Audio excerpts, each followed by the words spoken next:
defensive tackle out of Riverside High School in Taylor, Pennsylvania, 4-star recruit, number 15 prospect in all of PA per On3 Rivals. Ladies and gentlemen, Tavian Branch. How are you doing, man? I'm doing good. How you guys doing? Doing great. Welcome to the show, Tavian. Thanks for being here. Thank you for having me. Absolutely. So, yeah, we have a couple questions. I'm sure people will love to hear all about it. But Adam, why don't you go first?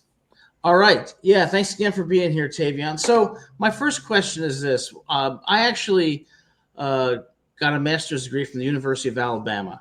And I know that Bama was one of those schools that was on your list along with Notre Dame, Auburn, Oklahoma. And so my question to you is, what was it about Rutgers that, in your view, made this the right school for you? Honestly, with Rutgers, they stayed consistent with the recruitment process.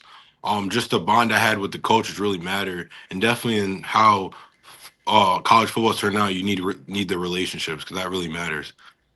Yeah, absolutely. Yeah. Absolutely. It's funny you said the word consistency because we had DT Sheffield on the show like 2 months ago now, and he mentioned that same word consistency with the coaches. But, you know, when you look forward past 2026 and so on, have you gotten a chance to talk to any of the other players that are either currently on the roster or future commits, especially in the Pennsylvania area?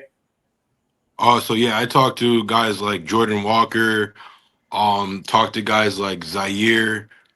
I talked to basically honestly the whole D tackle group, whole line group, and just ready to get there and get going. That's good company. Jordan Walker, model of consistency, like you said. Yes, sir. Absolutely. So one of the questions I had is, you know, I think you visited Rutgers, maybe it was in May, around May 30th or so. What did you think about the culture at Rutgers, about Coach Schiano, and what Rutgers is building that made you want to be a part of it? So honestly, just on my visit, I had a great time, and just really I could tell, like, you know, like one thing, and I mentioned being consistent with it, is some schools, they're not consistent with the recruitment. So with that being said, when you know a team's recruiting you, you know when you're that guy to them, you're a priority to them. There's two different, like a school might want you, and a school might, like, you're a priority to them.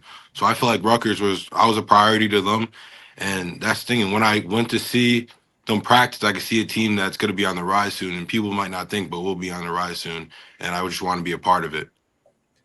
Yeah, you know, I've been saying to Gabe, I'm not sure if he believes me or not, but I think the 2025 season is going to be really exciting. And I think the 2026 season could be one of the best seasons in Rutgers football history because I think they're building something special. Coach Schiano's got a great culture. They got a great staff. And, you know, we're thrilled to have you coming to Rutgers. Gabe, what's your question? Yeah, you know, you were talking about the recruitment process. This actually just came to mind. Are you a fan of Schiano's, I guess, implemented rule where as soon as you commit, you know, no visits elsewhere, no entertaining any other schools, any of that? Well, yeah, I mean, I understand once you're locked into a school, you're locked in. So it's totally understandable. At first, when he told me that, I wasn't expecting that. But when he explained that, I understand what he meant by that. Yeah, because I mean, like I agree with it, but I don't see it implemented that much. So I was just curious. But my other question is, I saw you're listed as defensive tackle, obviously, and guard, but you also have 11 catches for 233 yards in your high school career. So were you getting those receptions and just trucking defenders, or were you really that versatile with your route running?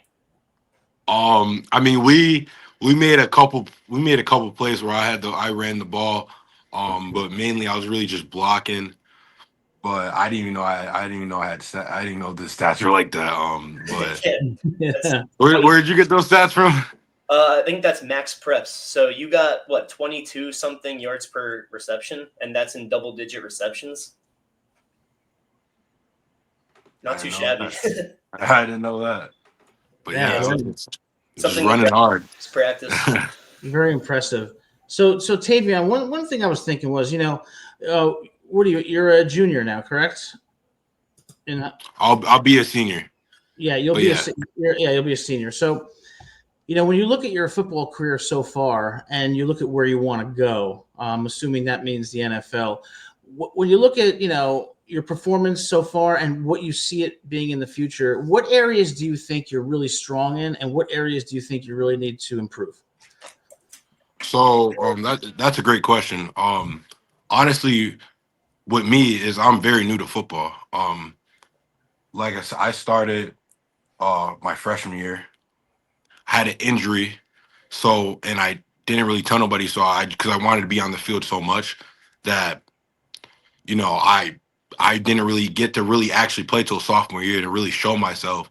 But my main thing that I do good at is, like I said, I'm very. You gotta love football. You gotta to play this sport at this level. You gotta love football. Number one, and just be locked in at everything you do. Fundamentals, technique, film, what you eat, how what type of workout you're gonna do, and just like your actual attitude and mindset and mentality is what I do really good at. What I need to work on stuff like saying different techniques. Um, Still more can watch more films. Still of the small little categories that everybody does is what I need to work on. Um, and yeah, that's pretty it. Just keep getting. Honestly, biggest weakness right now is because I just started playing football, so it's just getting it in. And I know he asked me a question about D tackle and guard. Um, like at my school right now, I play both.